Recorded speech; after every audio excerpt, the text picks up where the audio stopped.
Assalamualaikum warahmatullahi wabarakatuh. Hamdan wa syukran lillah, salatu wa salaman ala rasulillah wa ala alihi wa ashabihi wa mawalah, amma ba'dah. Anak-anakku sekalian, siswa-siswi kelas 8, alhamdulillah Bapak ucapkan selamat kalian. Yang dulu kelas 7 sekarang sudah naik kelas 8, alhamdulillah. Nah, hari ini hari pertama kalian atau kita bersama-sama belajar kembali meskipun masih secara online di tahun pelajaran 2021-2022 ini. Nah, sebelumnya untuk mengawali pelajaran kita di pelajaran akidah akhlak ini, mari kita berdoa mohon pada Allah Subhanahu wa taala, mudah-mudahan Allah senantiasa membuka pintu hati, akal dan pikiran kita sehingga kita bisa menerima ilmu dari Allah Subhanahu wa taala. Kita senantiasa dijaga, dipelihara, dijauhkan dari segala wabah dan musibah ini. Allahumma amin ya rabbal alamin. Ala hadhihi niyyah al-Fatihah. A'udzubillahi minasyaitonir rajim. Bismillahirrahmanirrahim. Alhamdulillahi rabbil alamin arrahmanir rahim maliki yaumiddin. Iyyaka na'budu wa iyyaka nasta'in ihdinas siratal mustaqim siratal ladzina an'amta 'alaihim ghairil maghdubi 'alaihim waladdallin. Amin. Untuk selanjutnya tolong siapkan perlengkapan belajarnya. Buku pelajaran LKS-nya disiapkan. Untuk yang belum mengambil LKS ya secepatnya diambil LKS-nya di wali kelas masing-masing. Oke, kita akan belajar materi pelajaran akidah akhlak. Bisa dibuka halaman 2 bahwa materi bab yang akan kita pelajari di semester ini ada 5 bab semuanya. Yakni bab yang pertama tentang Al-Quran dan mukjizat serta kejadian luar biasa lainnya. Bab yang kedua membiasakan akhlak terpuji, ada ikhtiar, tawakal, sabar, syukur dan qanaah. Bab yang ketiga menghindari akhlak tercela, ananiyah, putus asa, ghadab dan tamak. Bab yang keempat adab seorang muslim terhadap orang tua dan guru. Dan bab yang terakhir kisah keteladanan Nabi Musa alaihi salam. Itulah bab-bab materi yang akan kita pelajari di tahun ini, di semester ini.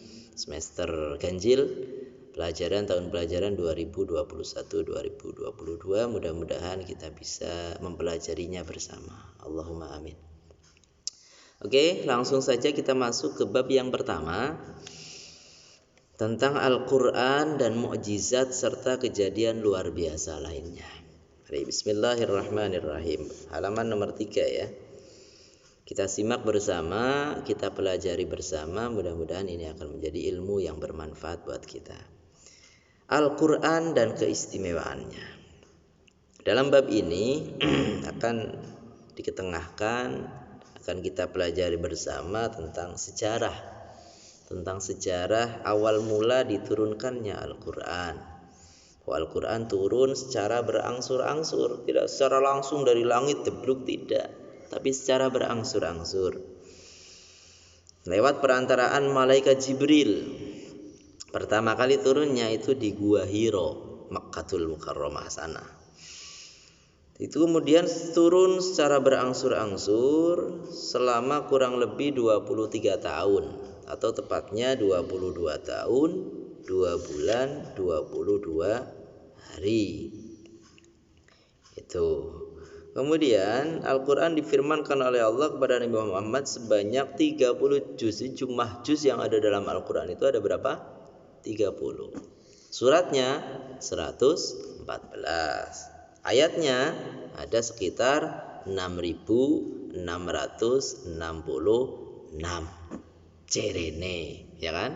Kalian sendiri kan belum membuktikan, belum menghitung sendiri kan?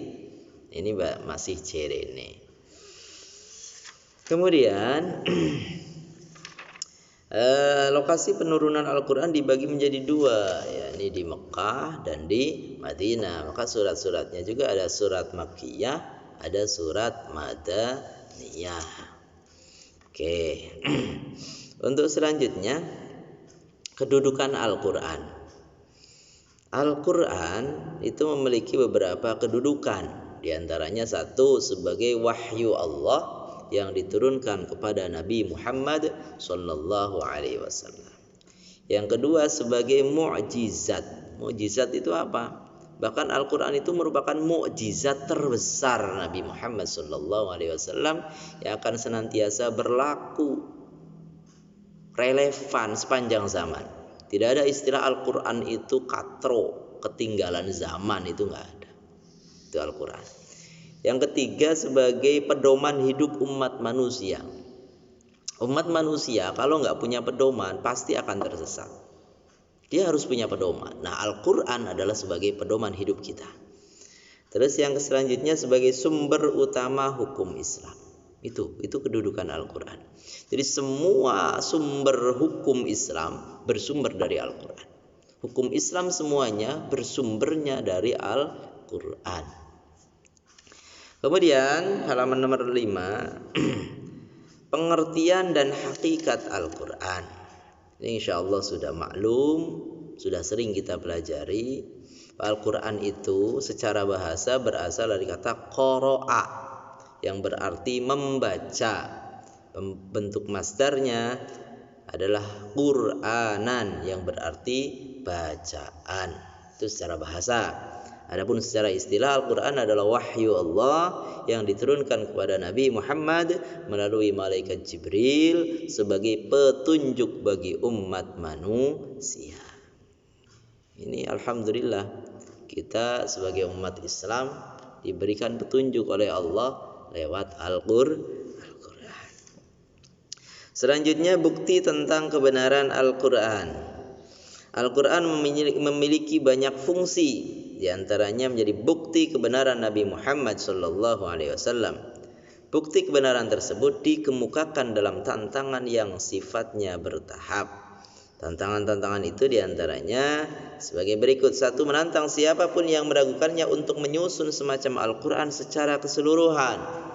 Jadi Allah sudah memberikan peluang sebesar-besarnya, selebar-lebarnya. Silakan kalau ada yang mau membuat Al-Quran secara keseluruhan, atau bahkan menyusun 10 surat semacam Al-Quran, atau Allah menantang untuk mereka menyusun 1 surat saja semacam Al-Quran. Nah, ternyata tantangan Allah itu tidak ada yang sanggup untuk melakukannya, karena nggak mungkin.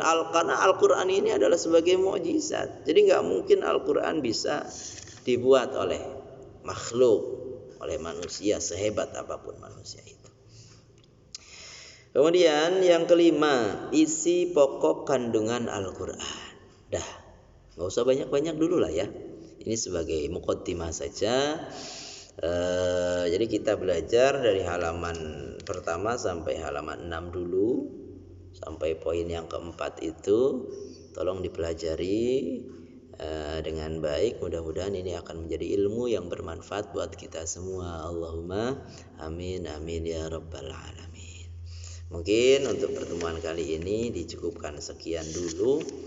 Dari awal banyak kekurangan, mohon maaf yang sebesar-besarnya. Sekali lagi mudah-mudahan apa yang kita pelajari di siang hari ini, di hari ini, mudah-mudahan menjadi ilmu yang bermanfaat buat kita semua. Allahumma amin amin ya rabbal alamin. Terima kasih. Cukup sekian. Allahul muwaffiq ila aqwamit thoriq. Assalamualaikum warahmatullahi wabarakatuh.